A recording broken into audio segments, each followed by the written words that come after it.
is Julene Jackson from Moms for America, and welcome to our third virtual cottage meeting in the series of 12 lessons for Moms for America. I'm so glad that you could join us today. I'm Julene Jackson. Like I mentioned, I live in the Washington, D.C. area. I'm a mom of 5. My dream team here that joins me each week is Vivian from Texas. She has 2 daughters. And then Jessica, down in the corner there from New York, Buffalo, New York, has an 11-year-old and a 9-year-old. And then Miss Kimberly Fletcher, mother of 8. I ask you this every week. How many grandkids again? I have 5 grandchildren. All right, what's the count this week? Anyone? In fact, Abby, my 2.5-year-old, she was here this morning, and that was awesome. Well, you know, with 8 kids, probably someone is always making some sort of announcement about a marriage, a baby, toilet training or something. So the wonderful thing about these cottage meetings is typically you would meet in a home of a mother or grandmother in the neighborhood. But because of the pandemic, we've tried this virtual cottage meeting, and it's really effective because you can see moms and grandmothers from around America can meet and gather, and we teach and we share and we learn from each other each week. And it's really a beautiful thing. And so always in our cottage meetings, we offer a little prayer to ask the Spirit of God to be with us as we and that we get the things that He wants us to learn this week. And then we say a little pledge, and then we'll get on into our lesson. So I've asked Kimberly if she would offer a prayer. Heavenly Father, we are so thankful that we are able to gather together virtually, and for the incredible technology that we've been blessed with to allow us to do this. We are grateful for this great nation, for thy guiding hand that led so many founding mothers and fathers to lay the ground for us to be able to be a free people. Help us to be able to have our minds and hearts open, that we would learn the principles that this nation was founded on, that we may share them with our children, and within our sphere of influence to be able to heal our nation from the inside out, from us as mothers. We're grateful for Jolene, the time that she takes to prepare the lessons and teach us, and we hope that we'll inspire moms across the nation to gather and meet in these meetings. And we pray thy blessing on this meeting this day. In the name of Jesus Christ, amen. Amen. Thank you, Kimberly. Okay, if we can all stand for the Pledge of Allegiance. I'll provide our little flag here. I pledge allegiance to the flag of the United States of America, and to the republic for which it stands, one nation, under God, indivisible, with liberty and justice for all. That's so strange with the time, with the delay. I know. I'm slowing down, trying to make sure of it. It's weird when you're all over the country, but it's pretty cool. We're saying it. We're doing it, ladies. We're doing it. So I want you to know, I have been a part of attending cottage meetings for 12 years. And me and a group of 5 moms in Oregon 12 years ago were worried about what our kids were learning in the schools. And so we gathered together once a month for 2 hours, and the very first thing that we studied was the 5,000-year leap. And I'll talk a little bit more about that in a few minutes. And the Constitution. We would take one article each time we would meet, and we'd read it, and we'd study about it and what it meant. And we did that for over 2 years that I lived in that little town. And inevitably, we moms began to go home and teach our children over the dinner hour, or in the morning before they went to school, or before they went to bed at night. Every mom taught what she was learning in the cottage meeting to her children in a little bit different way, but we were all going home and teaching our children. Then when I moved to Utah, I started another cottage meeting in my neighborhood. And those ladies, a decade later, are still meeting on Wednesdays. They're meeting in 20 more minutes. They start from 9:30 to 11:30. Once a week they meet. And I think this week they're having a man who's running for governor going to come speak to the group. So it's amazing over time, as you meet together, you become kind of a force to be reckoned with in your little neighborhood and community. And we've had authors and activists and political candidates come speak in these cottage meetings in that one in Utah. And so it's really quite amazing. We're not constitutional scholars. We're not law degreed moms. We're just moms that love our children, and we're worried about America. We're worried about the world that they're coming up into, and we want them to be a part of the solution and not the problem. And so how are we going to know what to teach them if we don't know ourselves? And so this whole idea of coming together as mothers to learn these beautiful stories and miracles of America and our founding fathers and mothers, to inspire us, and then to go and have them be the means to us to be able to teach our children, our grandchildren. And I've seen firsthand the changes that have occurred in my life, in my marriage, in my children, as I have begun to teach these things to them. So last week we talked about liberty begins at home. The seeds are sown within the four walls of our home. There's no place like home to teach these principles of love for our country and liberty and freedom. And then the week before, our very first lesson was just so important, was anchored in hope. If mom is hopeful and anchored in it, her children will be hopeful. And we do that by four things. We look to God. We look to God to be delivered, for the answers, for direction. We make our quality family life a high priority, eating dinner together, being together, playing together, learning together, scripture study, that kind of thing, praying together. And then we study principles of liberty. And that's why it's so perfect that we come together each week in the cottage meeting and we learn these principles of liberty and freedom, study the Constitution from the viewpoint of the founding fathers. And then lastly, we look to moral and virtuous leadership. And if we don't like the leaders of our country, well, let's do something about it. Let's start a group. Let's join a group. Let's join a campaign. Let's donate money. We might even have to run for office. I know at one point my husband realized, oh, I guess I better run for office. And so, if we're not pleased with the leadership we have, then we need to be a part of getting virtuous and moral leadership in office. So as you do those four things, God, family, our founding constitution, and moral and virtuous leadership, we'll be too busy to be despondent and woe is us. We will be solution oriented, and our kids will see that. It will be contagious. And so all of these lessons that we discuss each week are in this wonderful cottage meeting resource manual, which you can get online at Amazon or go to the Moms for America website, and some of the core resources that we'll be referring to today you can get on Amazon or at momsforamerica.org as well, and you can have them in a matter of a day or two.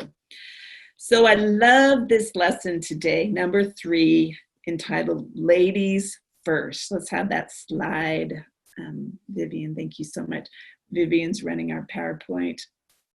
So there's a wonderful quote by Alex de Tocqueville at the very top of the page, on page 65. And it really is like one of my most favorite quotes. And remember, he's the French political writer that came to America in 1831, who wrote Democracy in America after he spent time here. And he was really coming just to study the prison systems, but he found so much more than the prisons to write about. And he noticed that the pulpits were aflame with fire, the word of God, and that mothers were teaching their children how to read out of the Bible, and even obscure farmers and, the frontier knew how to read, and they primarily used the Bible as a means of becoming literate. And so I love this quote here that he observed: righteous women in their circle of influence, beginning in the home, can turn the world around. He got it, that the greatest teachers in the world, the greatest teaching in the world was done by the mamas.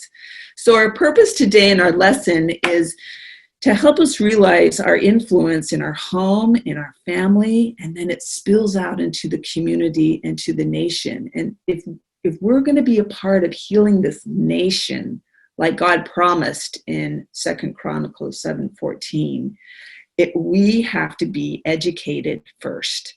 For as the women go, so goes the nation. And I love that quote there by Abigail Adams. If we mean to have heroes, statesmen, and philosophers, we should have learned women. And that is why, get going, you are here today, because we're going to be learning. We're going to understand certain ideas and concepts about America. And as mothers and teachers, grandmothers, women in general, it's just inherently wired in us to nurture, to teach, to share. So we can't teach and share things that we don't know. And when we do know things, it's so natural to turn and to teach our children. And we know that beautiful quote, the hand that rocks the cradle rules the world, that when God wants to change the world, it's not through gunfire or congresses, but it's through a baby. He has a baby be born to obscure little mother, and he puts an idea into that mama's heart and mind, and she teaches that child, and then God just waits, and that child grows up to be the change that he needs. And so that's the beautiful thing as mama's receptive to learning, that she teaches others. So if you'll turn to page 68 or 66 and 67 of the Cottage Meeting Manual, you'll see wonderful resources and books that they recommend that you get. And each week in every lesson, they recommend additional readings. And I really would recommend each week buying one or two of these books and leafing through them and putting them on your nightstand and begin to read. And then this is how you begin to build your library of freedom, I call it. So you'll have children's books that will appeal to teenagers, and then books that will appeal to a mother, and that you're going to be recommended in this resource Cottage Meeting Guide each week. So we see there some wonderful books. When the Queen Rides By, It Takes a Mother to Raise a Village, Women, The Last Best Hope. I went and pulled. Can you see, Vivian, if you can pull the screen back to me, I want to show this book here, this women book. This is written by our leader, the president of Moms for America, Kimberly Fletcher, who is on a part of our cottage meeting. And I love this book. Kimberly, I wish you could see it. I've highlighted it. I've marked it up. I've got little Post-it notes. And this book is wonderful. It includes personal stories. One of them I'm going to share today from this book, and examples of women that you can really relate to. Kimberly is so good in this book to illustrate the influence and the power of women while inspiring a new generation to take their place on the front lines of freedom. And that's really where we are, moms. And if we're not there, we need to position ourselves to be on the front lines of perpetuating freedom and liberty and the great principles that this nation was founded on. So this is a great book. I would highly recommend Women, America's Last Best Hope, Amazon, Moms for America. Like I said, you can get all these books. And then I love that at the top of 67, the Patriots and Petticoats. It talks about women's story of women during the Revolutionary War. Fun little vignette stories to read your kids over breakfast or before they go to bed at night. And then that great book, The Gifted Hands by Ben Carson, his story. And we talked about Ben Carson last week. We'll talk just a little bit more about him today in a moment. So let's turn the page to page 68. Our presentation overview says, women are powerful influences, especially mothers. The mothers of a country mold its citizens, determine its institutions, and shape its destiny. There is no person that has greater influence on society than a mother. There are so many examples of the incredible influence of mothers in the lives of their children, but it is rare that these contributions to society are seen by anyone but those in their own family. Isn't that the truth? So I love this little video that they recommend we watch. And you can just Google it. It's by Nicole Johnson. entitled Invisible Woman, and it's just 5 minutes, and I want to take the time to watch it today, and then I want you to tell me what you like about this video. So Vivian, if we could watch that, Invisible Woman by Nicole Johnson.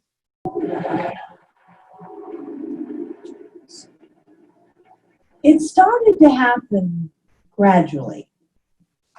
I would walk into a room and say something, and no one would notice. I would say, "Turn the TV down, please," and nothing would happen. So I would get louder. "Turn the TV down, please." Finally, I would have to go over and turn the TV down myself. And then I started to notice it elsewhere. My husband and I had been at a party for about 3 hours, and I was ready to go. I looked over, and he was talking to a friend from work, and I walked over, and he kept right on talking. He didn't even turn toward me. That's when I started to put it together. He can't see me. I'm invisible. I'm invisible. Then I started to notice it more and more. I would walk my son to school, and his teacher would say, "Jake, who's that with you?" And my son would say, "Nobody." Granted, he's just 5, but nobody? One night, a group of us gathered, and we were celebrating the return of a friend from England. Janice had just taken this fabulous trip, and she was going on and on about the hotel she stayed in. And I was sitting there looking around at the other women at the table. I put my makeup on in the car on the way there. I had on an old dress because it was the only thing clean, and I had my unwashed hair pulled up in a banana clip, and I was feeling pretty darn pathetic. And then Janice turned to me, and she said, "I brought you this." It was a book on the great cathedrals of Europe. I didn't understand. And then I read her inscription. She wrote, "With admiration for the greatness of what you are building when no one sees." You can't name the names of the people who built the great cathedrals. Over and over again, looking at these mammoth works, you scan down to find the names, and it says builder, unknown, unknown, unknown. They completed things not knowing that anyone would notice. There's a story about one of the builders who was carving a tiny bird inside a beam that would be covered over by a roof. And someone came up to him and said, "Why are you spending so much time on something no one will ever see?" And it's reported that the builder replied, "Because God sees." They trusted that God saw everything. They gave their whole lives for a work, a mammoth work they would never see finished. They showed up day after day. Some of these cathedrals took over 100 years to build. That was more than one working man's lifetime. Day after day. And they made personal sacrifices for no credit. Showing up at a job they would never see finished, for a building their name would never be on. One writer even goes so far as to say no great cathedrals will ever be built again, because so few people are willing to sacrifice to that degree. I closed the book, and it was as if I heard God say, "I see you. You are not invisible to me. No sacrifice is too small for me to notice. I see every cupcake baked, every sequin sewn on, and I smile over every one. I see every tear of disappointment when things don't go the way you want them to go. But remember, you are building a great cathedral. It will not be finished in your lifetime, and sadly, you will never get to live there. But if you build it well, I will." At times, my invisibility has felt like an affliction to me. But it is not a disease that is erasing my life. It is the cure for the disease of self-centeredness. It is the antidote to my own pride. It's okay that they don't see. It's okay that they don't know. I don't want my son to tell the friend he's bringing home from college, "You're not going to believe what my mom does. She gets up at 4 in the morning and she bakes pies and hand-bakes a turkey and she presses all the linens." Even if I do all those things, I don't want him to say that. I want him to want to come home. And secondly, I want him to say to his friend, "You're going to love it there." It's okay that they don't see. We don't work for them. We work for him. We sacrifice for him. They will never see. Not if we do it right. Not if we do it well. Let's pray that our work will stand as a monument to an even greater God.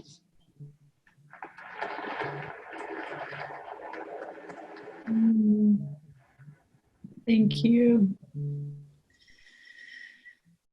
Thank you. Vivian, if you could pull the screen back, great. I love that. What was it that stood out in your mind or heart as you watched that video from Nicole? I've watched it like 5 times. Whoa. Well, listening to it. And I don't know, as moms, your husband sometimes, "You never do anything for me," or this or that, or the kids, they don't appreciate what you do because they never see those little things behind the time, behind what you do. And so it just really hits me that it doesn't matter that they see, they just need to be, I don't know what the word is. You want to make it right for them, and they don't need to know how you got there for it to be right for them. You just want to make everything as comfortable and wonderful for them. And moms, we're never appreciated the way that for all the little things that we do. And this just reminds you, you don't need to be, because you're making a blessing for your family, and it doesn't matter that they don't see every little thing that you do. It's still important, even though it's not recognized. The thing that I just love about that video, and I share it far and wide because moms need it, is the end. When she said, even if I do all these things, I don't want them to recognize I baked cookies, I did this. I want them to know that they feel like they're at home, and they tell their friends, "You'll love it there." That's what I want. I want them to feel. There's a sign above, when you walk out my door, above my door, it says, "Wherever your journey goes, may you always return home." And when you come in the door, it's a big sign that says, "Welcome home." And I want them to feel that. That's what I'm creating. Who likes cleaning toilets? But it's not about that. It's about creating that environment where they feel like they want to be, and they want to invite their friends. I want to be that place that people want to come to, that haven that feels warm in a cold world. As my oldest will be 30 this year, and she's so busy and she's so talented and amazing.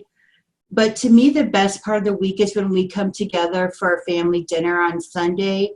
And I'm always so grateful because I know she's so busy in her life, but she always makes that time to come home. And I think that's what you want. You want your children, when they're grown, to still want to come back to home and be with their mommy. I always, after I cook a great big meal on Sunday, I'm like, "You're so lucky I'm your mommy," because you want that. And I feel the one that's blessed because she's grown. She has her own life, but she takes time every week to come home and be with me. And you have to think it's because you've made it comfortable. You've made it someplace that they want to be, that they choose to come back when they've left the nest, and they choose to come home and spend that time with you. And I think that's when you've done it right. Jessica, is there anything you want to add? Thank you. I wrote down the quote at the end where she said, "Let's pray our work will stand as an even greater monument to God than to man." And Good. so, like she was talking about how our work goes unnoticed or it's invisible, but it's just reassuring to know that it's like you're sowing those seeds in them, and that and my kids are younger, but in little ways, you know what I mean, that those seeds are being sown in them, and you'll reap the rewards as they grow and they face more difficult challenges in their life. Like now it's like what video games they're playing or TV shows they're watching, but like as they get older, it's I tell them, as you get older, your decisions and your choices will be harder, so we work on these small things so that when you're bigger, you're stronger to make those choices in the harder things. Beautiful. Yeah, I love what her friend inscribed in the book: with admiration for the greatness of what you are building when no one sees. And really, so much of the work that we do is behind the scenes that no one will ever see. God sees. And ultimately, that child will know the effect. It reminds me of kind of like how Ben Carson talks about his mom, Sonia Carson, that, here she was, a second, third degree education, worked several jobs, had these two boys, a single mom. And he went on to become this famous neurosurgeon and now, sits in the president's cabinet. And he speaks and has written books about America and has spoken all around the country about liberty and the greatness of America to millions. And he'll say, "I have not only saw, but I have felt the difference my mother made in my life," said Dr. Carson. "I am still living out that difference as a man." Because we can have that slide, Vivian, because she planted the seeds of faith, virtue, and patriotism. And remember, she was the one that was literate. She didn't even know how to read. But when she would go off to work in the summer, she would have her boys go to the Detroit Public Library, and they had to read 2 books a week and write reports. And unbeknownst to Ben, as she would highlight and put marks and checks, she didn't even know how to read. But he said, because of that reading, it opened up a whole new world. I could go anywhere in the world when I read, and I escaped the dire poverty that they were living in as a young boy, and it changed his life. And he gives credit, to this little mama behind the scenes for his life and for his accomplishments. So I love, Vivian, bring it back to me just for a moment. The creation in the middle of page 68, there's a question that's asked. The creation of woman was the crowning event of the earth's creation. The Bible teaches that Eve was created from the rib or the side of man. So the question is, what does this suggest about woman's role? That she was the crowning event, she was the last of the creative period, woman was made, and that she was made from a rib, the side of man. What does that mean to you? What does this suggest about a woman's role? Okay, so I just have to introduce a little bit of comedy here because I've raised 6 boys and I still have one at home that I still am like, I just don't understand you guys. If a mother tells a daughter, don't put metal in the microwave, she'll be like, okay. The boy will be like, why? Well, because it'll catch on fire. Really? And then he puts it in the microwave to test it out. And you're like, what is wrong with you? So I tell my sons all the time, you know why God created women, right? Yeah, to give birth and create. No, to keep you guys alive, because we wouldn't have a society if it weren't for us.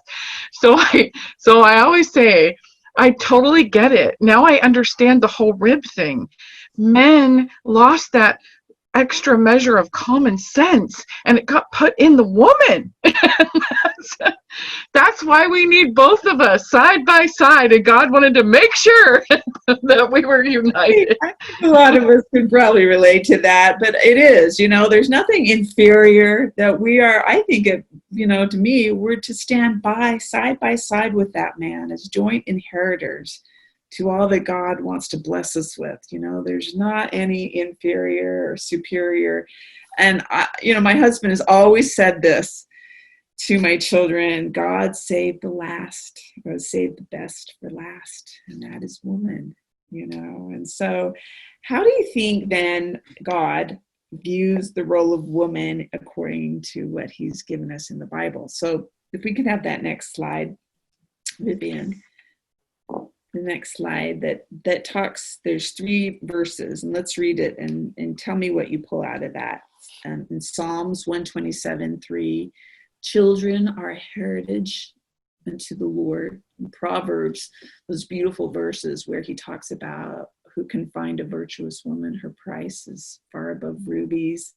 And in 2 Timothy, I love how he mentions Lois, your grandma. He's talking to Timothy, your grandmother Lois, your mother Eunice, their faith is the faith that is in you, Timothy. So just from those 3 verses, what do you think God is saying to us about women, how he views women? I think of that first one. Children are a heritage to him. So who has he asked to birth and rear and train up? Women. That's his heritage that he's entrusted us to. What else do you like there about those scriptures? I like the one, they're all great, but the Proverbs one where it talks about a virtuous woman. And a few weeks ago, we had Lisa Cummins, who's on our team, and she did a presentation about virtuous women and what did the word virtue mean. And it really changed my perspective, because we're going to be talking about virtue in another presentation more in depth, but there's strength. It's strength. And I think as moms, I have this sign in my office that said, strong women, may we be them, may we raise them. And I think, what is a strong woman? And when you tie virtue with strength, it's those women who are going to stand up for courage and be courageously standing up for truth in times when lies are flooding everywhere around you. It's those women who are going to build that foundation of faith even when you think that the kids aren't paying attention and why do we have to pray and why are we doing this?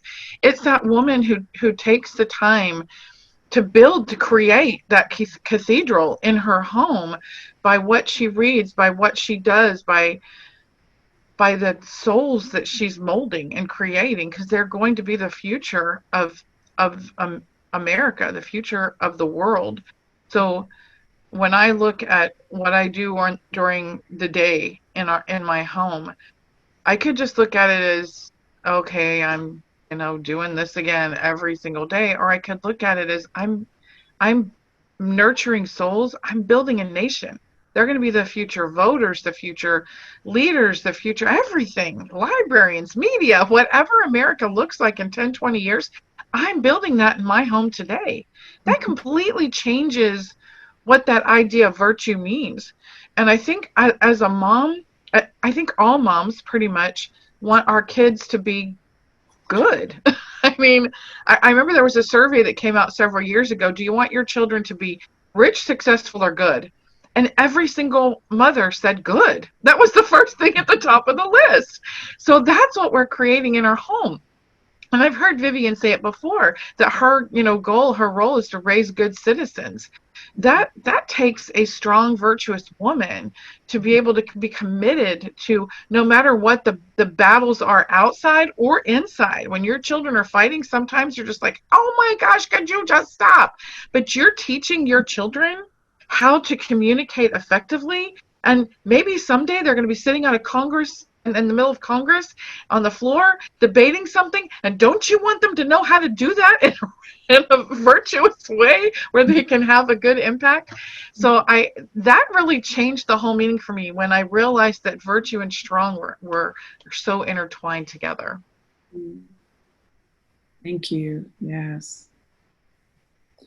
Well, and I love, look, just like Kimberly said, if we want our children to be virtuous, we have to be women of virtue. Just like Eunice and Lois, grandma and mom, were women of faith. That is why Timothy had that kind of faith. And I love, those are women who knew who they were and what their influence could be.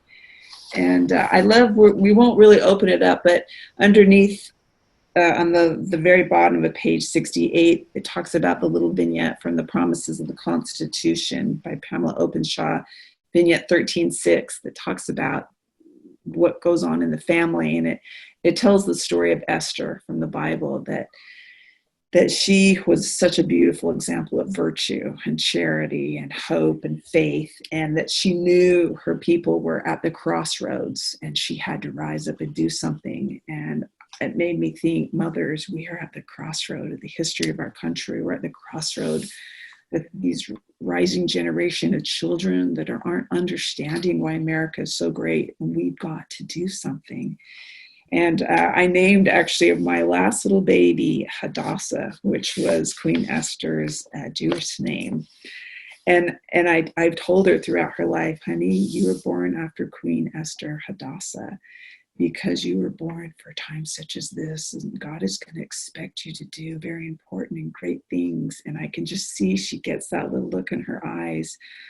But so read that vignette when you get a chance, 13:6, out of Promises of the Constitution. And once again, these little vignettes are only like 4 or 5 paragraphs. You can read them to your children and then just have a discussion over the dinner hour. This book is just perfectly written to understand ideas and principles in short snippets. So at the top of page 69, it talks about inalienable. You can either say the word inalienable or unalienable rights, but it's the same thing. It's a God-given right. So let's have that slide, Vivian. What is an inalienable right? And what are some of the inalienable rights that are not listed in the Declaration of Independence? Now, remember, in the 5,000-year leap, I'm not sure if you can see that, it talks about these 28 principles that our founding fathers used and gleaned from in order to form this nation and to write these inspired documents. And the 8th principle of the in the 5,000-year leap talks about, the 8th principle says that all men are endowed by their Creator with certain unalienable rights. Among them are life, liberty, and the pursuit of happiness. We know that's in the Declaration of Independence. So an inalienable right is a God-given right. And if you turn to that principle number 8, it talks about, a whole host of inalienable rights that are not specifically itemized in the Declaration of Independence. But inalienable rights are really the thou shouts in the Bible. Thou shalt love God. Thou shalt honor thy parents. And the thou shalt nots are, I always call my kids, the unalienable wrongs. Those are the things that we shouldn't do. But our inalienable rights are God-given rights that come from God, not from government. And you'll see there at the top of 69, Dr. Glenn Kimber, who heads up the Thomas Jefferson Center for Constitutional Studies, teaches that an inalienable right is the right to be able to perform that responsibility as well that God has given us. And from the scriptures, we can see that how these God-given responsibilities are connected with our inalienable rights. So let's just look at those scriptures right there and see what that might mean. Very good. So in Genesis, we see the God-given right to be fruitful and multiply. So that unalienable right, I think, would be to be able to bear children. And not, the notion of population control or, abortion is very much a thou shalt not, an unalienable wrong. In Deuteronomy, teach your children when thou walkest, when thou liest down, when thou risest up. So God intends for the parent to be the teacher, not necessarily, and obviously we have other extended, broad forms of education, but I'm not so sure this compulsory education that we see today is what God intended. And in Deuteronomy 3:14, we're to walk after the Lord, fear him, keep his commandments, cleave unto him. That is a right to worship God. And Isaiah 54:13, all children should be taught of God, and great will be their peace. So as we, teach them God's law, we protect them, we protect life. Ephesians 6:4, don't provoke your children, nurture them, bring them up in the Lord. It's so interesting. My brother yesterday said, Julene, I got in a fight with my daughter. She's 22 years old, about Black Lives Matters. And, the young millennials are really, social media is doing a number with our young people, convincing them that this is a racist, rotten country, so to speak. And so he had words with his daughter. And, it will be difficult as their children get older and their products, if they're not being taught correct truths at home, they will be taught incorrect errors in social media. And there will be conflict, and we'll want to sometimes, help them see the error of their ways. So I think that's especially interesting for mothers of millennial children. They're pushing back a little bit. How do we teach them without provoking them? And I actually told my brother, I said, I've learned with my millennial children, I have a 25-year-old, 22, 20, that when I ask questions is when I best teach them now, because they've heard, everything I'm going to tell them, they've heard a time or two. But when I ask them questions and they have to respond, I feel like I'm teaching them. And if I don't like their response, I ask them another question and another question. But when you tell someone something, they're hearing is a preach. So when you ask questions, you teach. When you tell them something, you preach. Now, when children are younger, they're more receptive to being told. As they get older, they want to tell you what they think. And ultimately, the question always gets back to, well, what are you going to do to change? What are you going to do to be a part of the solution and not the problem? And then that really gets them to think, what am I going to do? And so I think, to me, that's been a good strategy, teaching my older children, is to teach through asking questions when you really want to just give it to them and counter every stupid thing they say. But that never ends well, And so anyways, so let's move on to, unless anyone has anything they want to say about those scriptures, we'll move on to a cute little, does anyone have anything they want to add to this idea of an inalienable right, a God-given right? And as you are in the Word, you begin to pick up on these unalienable rights. I love how you tied in the scripture with current, social or cultural ideas and policies. I think when you juxtapose that with our kids, if they have a good foundation in those core principles and faith that we've taught them, I think it helps them to reason better. But the problem that I see that is arising in this generation is that they're repelling their faith. It's this idea that our parents are old. That was old traditions. They don't know. We're so much smarter. We are open-minded. We love everyone. And I met someone over the weekend. I was in Chicago with some friends, and we just saw this woman who just happened to just post something, and how she was walking away from all of these or ideas that she'd had. And the one thing that she said is, all the different influencers that she had, anytime someone tried to tell her something, she felt like, don't tell me what to do, and would go in completely the opposite direction. And so she kind of repelled a lot of these, foundational ideas of freedom and liberty. But she said when she had her little girl, it changed everything. She started to look at things differently. And when she would see things, she would put her child in the situation and say, wait a minute, this doesn't make sense. I want to educate my own child. I want to have know that she's safe and protected. So she just started to think about a lot of these things. And when she started to think about those things, she started to question. And what you're saying about the questions, she said, when I started to question, like when I questioned with my dad or with people who believed these, foundational principles of faith and liberty, she said they were always, loving and compassionate, and it was like, sometimes we just agree to disagree. That's okay. I understand that you feel that way. But when she started to question in the area of those who are trying to destroy liberty and family and freedom and all those things we hold dear, they would instantly just rise up like vicious dogs and attack her, and they maligned her all over social media. And she said that was when she was like, wait a minute, I need to really rethink where I'm going here. So I think what you said is one of the greatest things that we can take as moms in this day and age. I had a mom who reached out to me one time and said, I don't even know how to talk to my daughter. It's like she went to school for talking points. And I don't know how to talk to her about these things.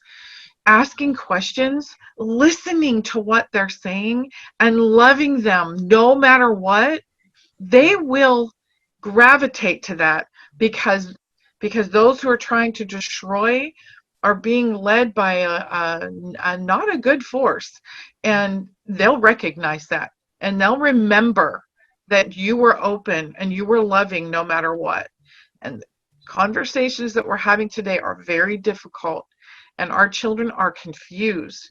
And they have this broad idea of love that just isn't. But they'll see and they'll feel the real love that we're giving them. That is the greatest gift that we can give to our children right now. And they need it. I love that.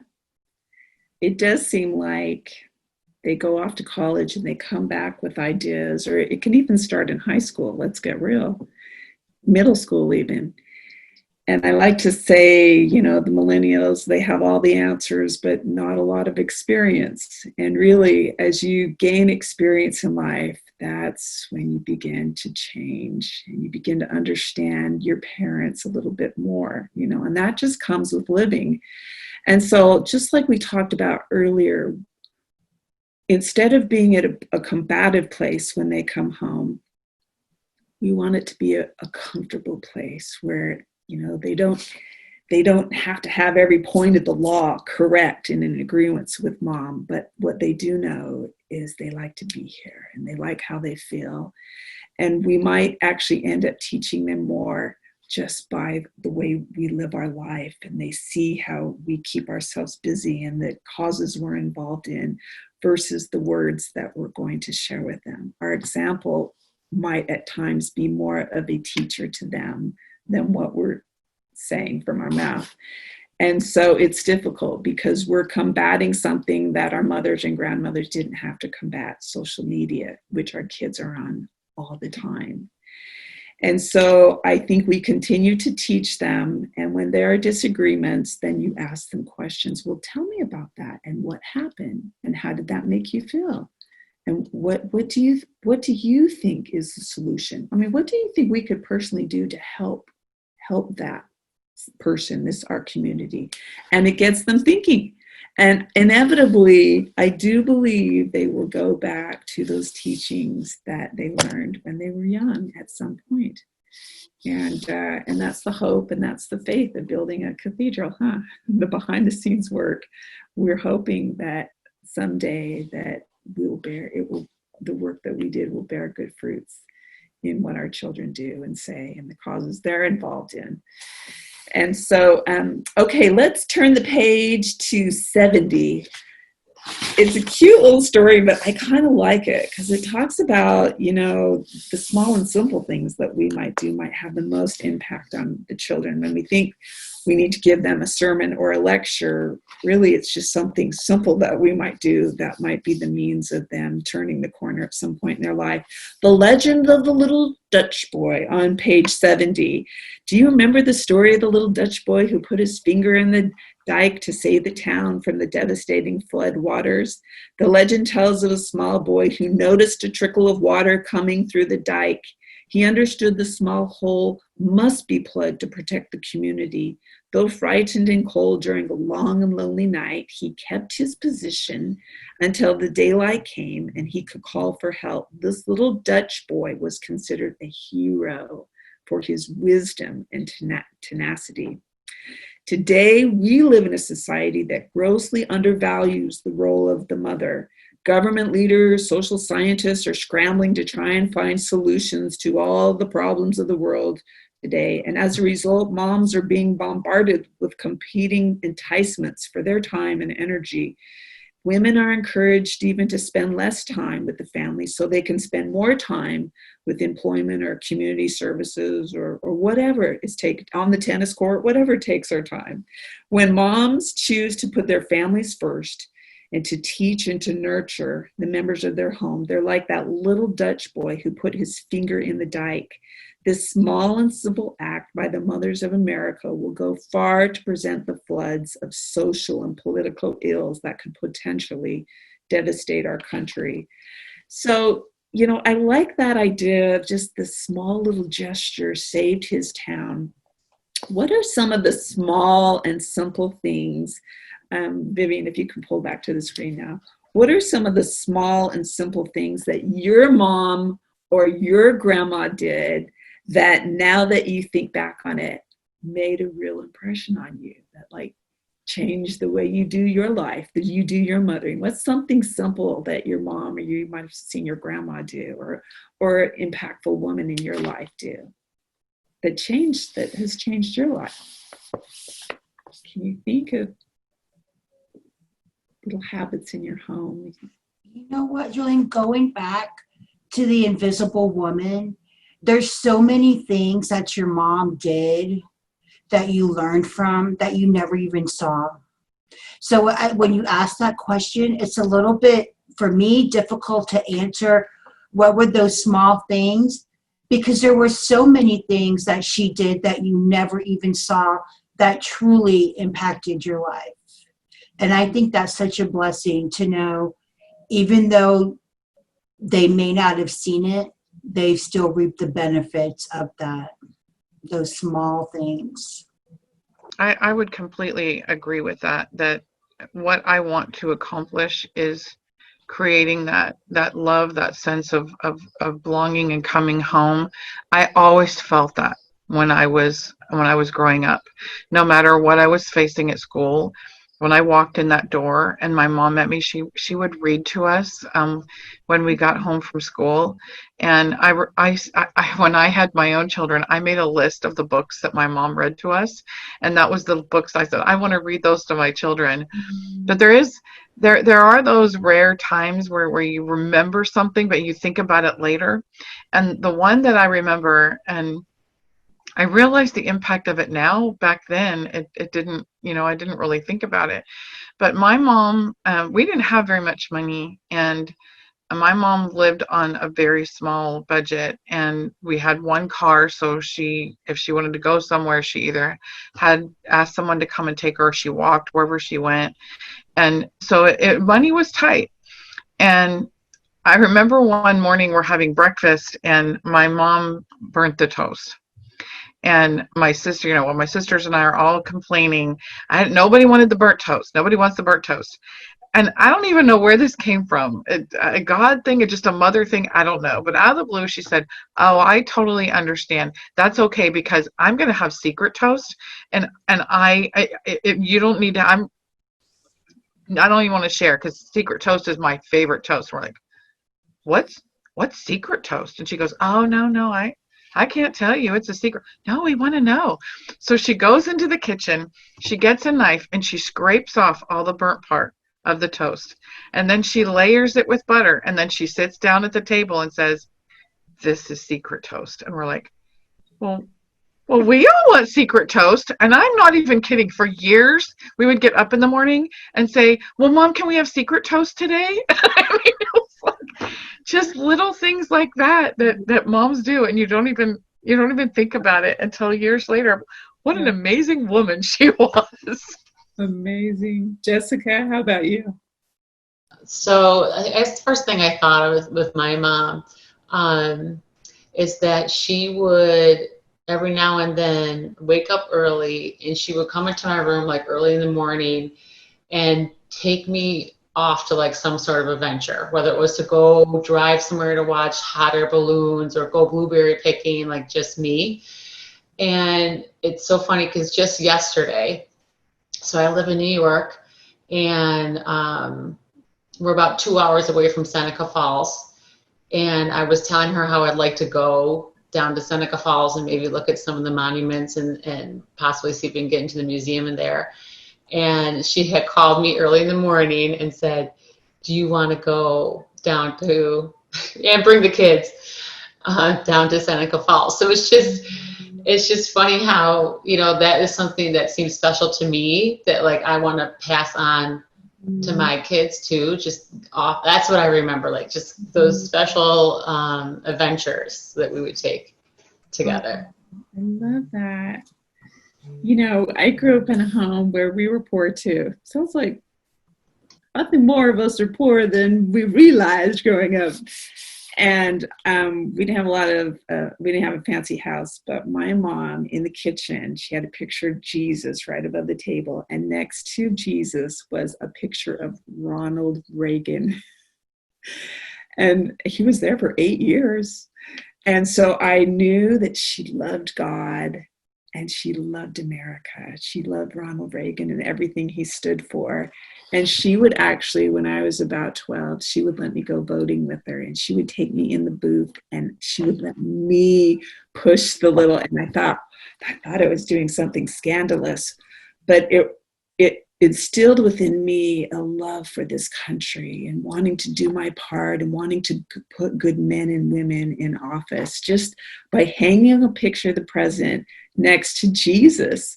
I'll never forget years later, and then when Reagan was out of office, she put George Herbert Walker next to Jesus. And many years later, I was at a reception, and there with the President of the United States, 43 though, George W. Bush. And I told him I grew up in a home where there was a picture of his father in my kitchen next to Jesus. And he threw back his head and he thought that was so funny. And he's like, "Oh man, I don't know if my dad was worthy of being next to Jesus." But it meant she didn't even have to really talk a lot. I just knew what was important to my mom. And because she loved America and was deeply patriotic, I feel those same stirrings in my heart. Something simple that my mom did. So we're going to finish up with the last story on page 71 called The Gathering Place. And it came, I believe, Kimberly, did it come from this book? Is that story in this book? No, I actually wrote it specifically for the resource guide. And somebody had asked me to write a story about, because I would tell it when I would go and speak. And somebody said, "You should write that down." And so I just put it in the resource guide. Well, I remember reading it a few years ago, but it has a different meaning to me now because 3 months ago with the pandemic, we live on the outskirts of Washington, D.C., just about 15 minutes from the White House. And it's a little volatile here, to be honest with you. We're very close to where some looting and rioting has taken place. So we have in our family an ancestral home about an hour and 20 minutes away. It's a family farm that my husband's grandfather purchased in the 1950s, 50 acres. And I never really liked going down there. I've been married to my husband now almost 30 years, and it was kind of old and decrepit and spiders and out of the way. You can't even see the house from the road and not a lot to do. And so we would take the kids there from time to time, but not very much. But a few years ago, we all kind of pooled our resources and renovated that home. And so from the outside, it looks like a humble little country home. But inside, it's we've renovated it, but we still kept like the original banister. The house is almost 100 years old.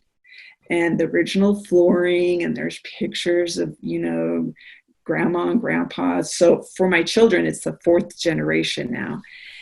And so we started the last 3 months to go down to this gathering place, our ancestral home, just to get away from the madding crowds of Washington, D.C. And the kids we painted the whole house during the pandemic, and they would chop wood, and we planted a huge garden, and we weed, and we shoot guns, and we go fishing at the pond, and all the cousins and relatives from the country come by and sit on the porch now, sit for a spell. And at Easter time, all of my grown children came home for Easter, and we went down there.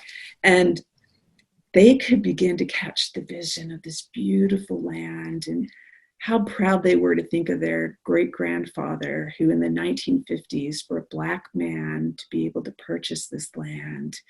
And he had cows and horses and pigs, and would sell, and the eggs every day, and how people that would come visit us would talk about what a real pillar he was in his community, and how he got along with white people and Black people. And my children heard these stories, and we were sitting around dinner on Easter a month or so ago, and they all said, we want to build houses on this property, and we want our children to be able to play and to, kind of feel the sense of whence they came, the identity of their ancestors that came before them, and want to carry this on with their future generations. And it just made my heart just swell. And I was just like, wow, this is just going to help anchor them in their little missions going forward. And so as I read this gathering place, I so related, Kimberly. Kimberly talks about, and I'm going to paraphrase, and then I'm going to have you add to it. I'm going to tell your story, Kimberly, just a little bit. I'm just going to summarize. Please read it, because I loved it this second time I read it. That Kimberly had this family home, ancestral family homestead in an hour outside of Pennsylvania called Cowansville. And she would go there every summer, and she would spend time with her great-grandma, Jessie, but she'd call her Jessie, and Grandpa, and they'd, she talks about the things that they would do. And Uncle George's store was across the way, and Aunt Helen's house was nearby, and they'd all go visit Aunt Helen. And Aunt Helen had these orchards, and she would make pies, pear pies and apple pies. And she remembers the peppermint jar that she had, and the hymns that were always playing, and always people coming and sitting for a spell and talking about life on the porch. And this was Kimberly's memories of her childhood. So about 8 years, or in 2002, so that was 18 years ago, she took her kids back now. I mean, was it all 8 of them, Kimberly, or how many kids did you take back? There were 7 at the time. 7 at the time. And she was excited to show her children, these places that meant so much to her. And she got to Grandma's house, and Grandma had 11 babies in that house, and she planted a pine tree for every child that was born. And when Kimberly got there, the new owners had chopped down 6 of the trees, not even knowing the importance of those pine trees. And then Uncle George's store had been turned into like some post office. And at this point, the kids were not too impressed at what Mom was showing them. And then Kimberly took them to the graveyard that she used to go with her grandma to set little fresh cut flowers on tombstones of relatives that she didn't even know but knew their names. And at that point, the kids were like, Mom, we're tired, we're hungry, this is boring. And Kimberly said, we've got one more place to go, to Aunt Helen's house. And they round the bend, and Aunt Helen's house is gone. It had been burned down. And Kimberly, she said, I'm just going to read to you what she said here. The place our family had gathered for over half a century was now nothing but a vacant lot. With my aching heart and tear-filled eyes, I drove out of town that day. Everything I knew was gone. The town that was once the picture-perfect backdrop for a Norman Rockwell painting was now just a shell of what it used to be. I couldn't help feel the regret I felt at not sharing the stories of the place and the people that lived there with my children. I felt such a loss as I realized that because of my neglect, the memory of this place that lived and breathed through our family for 200 years would die with me. As I contemplated my experience in Cowansville that summer, I started to think about all the things that I hadn't shared with my children. What else was dear to me that I should have shared with them and didn't? It wasn't long before I had the answer. So Kimberly had like this epiphany. And will you share with us what that epiphany was about preserving the love of America in the hearts of your children, and how that relates to your experience you had that summer with them? It's amazing when you actually experience something so real like that, and suddenly everything that matters to you. And so I started to make a mental note of, did I give my children a good foundation of faith? Did I teach them how much what a blessing it is to live in America? And literally instantly I went, oh my gosh, do they even know about America? Did I read them stories about our founding fathers? Do they know the Constitution? Have I even talked about the Declaration of Independence? They didn't know what the 4th of July is? And I just started to go through all of these things, and I realized they didn't know. And if I didn't ignite that light within them by sharing that with them, they would never know what they have. And how can you fight for something that you don't believe in? How can you know what you have if no one's told you? I was very blessed to have a mother who shared that with me, and I didn't learn these things. Most of what I knew when I was growing up about America and what a blessed place it was, it didn't come from school. It didn't come from church. It came from my mom, from my family. And I realized that I couldn't count on outside forces to teach my children. If they didn't know, it's because I didn't teach them. And I sat down and started to make a list of all the things I wanted them to know. And I was on a mission to make sure that they not just knew, but that they felt. And the best way to do that is by sharing the story of America. What makes it so great? The great patriots that lived on before us, that left a legacy for us. And they learned to love George Washington and Thomas Jefferson. And I remember I took my children to Arlington Cemetery, my husband and I, and months before we went, I was reading the stories of people who were buried there and the sacrifices that were made, and just incredible stories of so many people who had given their lives. When we got to Arlington Cemetery, that car doors would open and kids would run out and jump. I mean, look at that big grassy hill. That looks great. Let's roll down the hill. My boys, they were 6 and 8, 6 and 9 at the time. They got out of the car. They saw all these kids running, and they're like, Mom, don't they know how important this is? And they walked up to the gate, and it was like they just knew this is a sacred place, and they respected it. And I remember my little boy, who was 6 at the time, reached for my hand, and he said, Mommy, are we allowed to go in?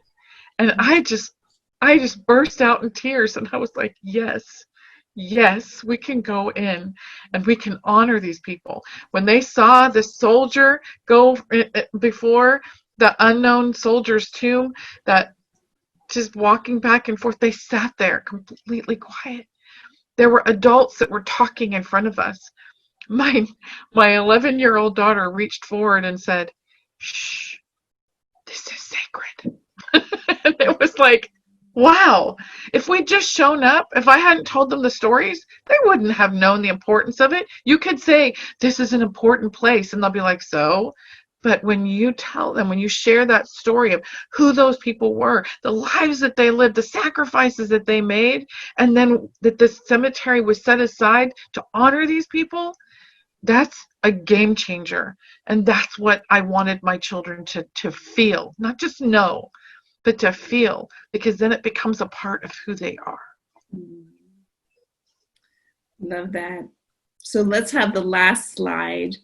And this quote reminds me of what you just said, Kimberly, by Ronald Reagan. And I think of that little picture, 8 years of my life, while I'm eating my bologna sandwich in the kitchen, looking at God and Ronald Reagan. And then this beautiful quote here: freedom is never more than one generation away from extinction. We didn't pass it to our children in the bloodstream. It must be fought for, protected, and handed on for them to do the same. Or one day we will spend our sunset years telling our children and our children's children what it was like in the United States when men were free. And I love that quote down below: if we mean to have heroes, statesmen, and philosophers, we should have learned women. Vivian, if you could pull the screen back to me just for a moment. So, mothers, we need to know these stories. We need to become learned. We have to have these feelings and reverence for this country. And oftentimes it comes through study. So some of the resources we recommended today in this lesson, get some, begin to read them, or just read ahead the lesson each week and click on the little links and videos and things that you recommend, and then share them with your children. Learn together. My house, I wish you could see my house. It's all decorated for the 4th of July. I seasonally decorate in my home. So, I mean, every corner you round, there's a flag and you want to salute. But I pulled out all my books, my kids' favorite books. Let's see, George Washington and the General Dog, Martha Washington. My girls love this. They read this for years. Betsy Ross. We're writing the Constitution. George Washington's First Victory. Thomas Jefferson and the Ghost Riders. Abe Lincoln's Hat. So my kids grew up reading these books, and sometimes, and I have a 17-year-old and 12-year-old still left at home. I'll put a pile of books next to their cereal in the morning, and I'll read them to the children's books to my 17-year-old. And these are just simple little gestures that we can do to begin to instill a feeling that they need to have for our founders, so that when they hear the school teacher say something untowards, Thomas Jefferson, they'll know, wait a minute, that's not the Thomas Jefferson I know. And so simple little things like that just make it easy to plant the seeds of reverence in their hearts. In all the history of the world, no group of people had been able to hold on to it. Freedom is fragile. Yet 200 plus years ago, the battle for freedom was fought with cannons and muskets in open fields and meadows.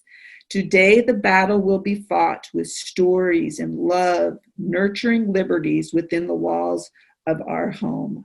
Join us as we write this new chapter where freedom will prevail. So that ends our lesson today. Lesson 3, ladies first. Well, thank you so much. I hope you're enjoying this. I hope you're learning. Something is being pricked in your heart each week to go and do and start a new little habit or new little program or routine in the home. But next week is a great lesson. Lesson number 4, the foundation of faith. And it talks about some stories of faith within our founding fathers. This was the foundation upon which they formed and developed this country. And how do we lay this foundation of faith amongst our children? And so it's going to be a great lesson. So if you'll go ahead and read ahead, it will be helpful next week as we study it, if we've all kind of read it and we've been thinking about it and pondering on it. But anyways, okay.